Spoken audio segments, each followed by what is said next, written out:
Hoje a gente vai entrar de cabeça num capítulo sombrio, mas absurdamente fascinante da história médica.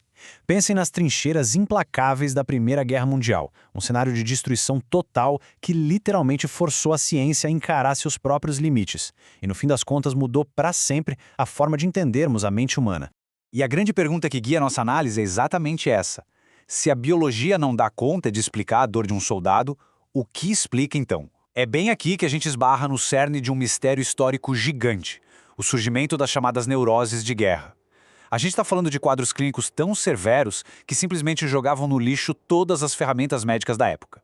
Imaginem soldados voltando do fronte completamente paralisados, com tremores incontroláveis, sem conseguir falar uma palavra sequer, mas incrivelmente sem absolutamente nenhuma lesão física ou anatômica visível.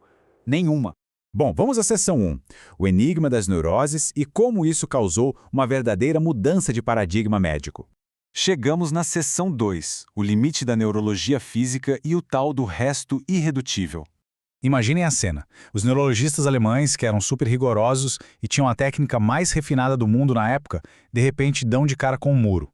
Uma crise global obrigou esses profissionais a olharem muito além do trauma físico.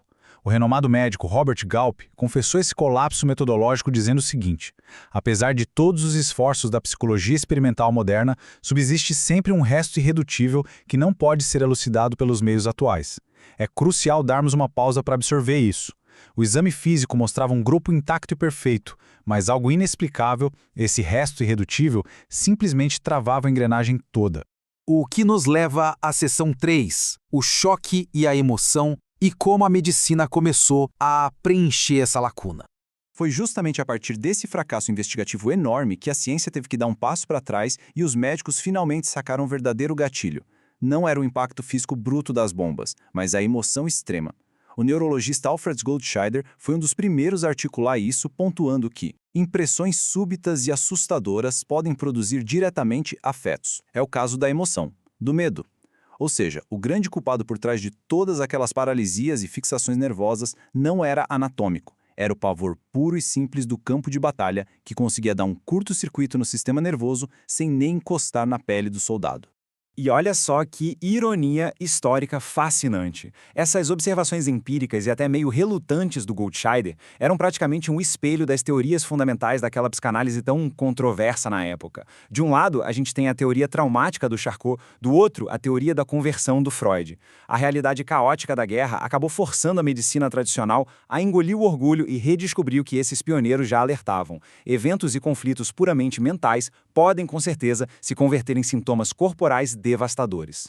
Agora entramos na seção 4, a fuga para a doença, ou o refúgio final da mente. Demorou, mas a medicina entendeu que a nossa mente não é só uma vítima passiva do terror. Quando submetida a um estresse absurdo, ela busca ativamente e de forma desesperada uma rota de fuga. Esse conceito de fuga para a doença é basicamente um fenômeno psicológico onde uma mente sobrecarregada procura refúgio criando uma doença física. É uma tese clássica do Freud que os neurologistas mais durões tiveram que começar a aceitar. Pensem só, quando continuar na trincheira se torna psicologicamente insuportável, desenvolver uma paralisia resolve o conflito. O soldado não precisa mais lutar porque agora o próprio corpo literalmente o impede. Faz muito sentido. O médico Heinrich Vogt resumiu esse desespero de um jeito perfeito quando escreveu: a alma atormentada refugia-se na doença, a compulsão daí resultante é, com frequência, de natureza mais inconsciente do que consciente, e esse é o ponto-chave da nossa análise. Vogt e a galera da época deixaram claríssimo que os soldados não estavam simplesmente fingindo sintomas por covardia. A força que quebrava o corpo operava totalmente além da vontade, criando uma compulsão cega de escapar da morte. Chegamos então na seção 5, o poder do inconsciente e o seu mecanismo central. Foi bem aqui que uma palavra que antes era tratada com o maior desdém nos corredores dos hospitais ganhou o holofote principal, o inconsciente. A gente está falando de processos mentais que rolam totalmente fora da percepção de quem sofre, mas que têm uma força brutal capaz de agir ativamente direto na matéria do corpo físico, no nosso soma. Essa ideia genial serviu como uma ponte teórica perfeita. Finalmente conectou um trauma invisível aos sintomas que os médicos podiam ver e medir. O próprio Galp teve que dar o braço a torcer e reconhecer a derrota do materialismo puro. A teoria somática tradicional simplesmente não conseguia explicar essa via de mão dupla entre a psique e o soma, e acabava escondendo a própria ignorância atrás de um mar de jargões de anatomia. Já o postulado psicanalítico trazia uma precisão muito mais digna e direta ao afirmar na lata que o inconsciente simplesmente age e interfere na fisiologia do corpo. E isso foi eternizado nas palavras definitivas do próprio Galp.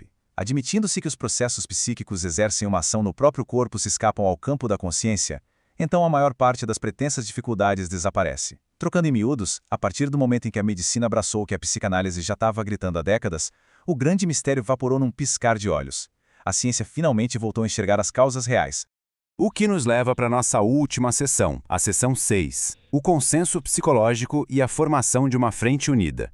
Com aquela barreira do materialismo no chão, a gente não viu só um ou outro médico mudando de ideia. Foi o verdadeiro efeito dominó pelas esferas médicas da Europa, com uma aceitação absurdamente rápida. Olha só essa lista de peso. Hauptmann começou a diagnosticar a elaboração inconsciente de fatores emocionais. Bonhoeffer apontou o rastro da psicanálise falando de clivagem entre afeto e representação. Birnbaum cravou a raiz dos sintomas no desejo oculto da mente. Lippmann descreveu mecanismos psíquicos agindo com um propósito muito claro. E o Schuster consolidou tudo culpando os processos inconscientes. A literatura neurológica mais respeitada do mundo convergiu completamente em questão de anos. Então, o grande legado daquelas trincheiras nos traz a um consenso inegável. Sintomas neuróticos, sejam os tremores, as paralisias inexplicáveis ou as cegueiras sem causa física, são, na verdade, as manifestações corporais de desejos e reações profundas que moram no nosso inconsciente. Foi uma vitória absoluta e incontestável das teses analíticas, que se infiltraram e conquistaram de vez o núcleo da neurologia. E para fechar essa nossa exploração, fica uma pergunta vital pairando no ar. Será que foi mesmo preciso o horror de uma guerra global, com um nível de sofrimento incalculável, só para forçar a ciência clássica a provar e admitir a realidade inegável da nossa mente inconsciente? É uma ponderação sombria de dar um nó na cabeça, mas que revela o quão resiliente e profundo é esse elo entre a mente e o corpo. Que a gente nunca subestime as batalhas ocultas de uma mente sobrecarregada. Um grande abraço e até a próxima.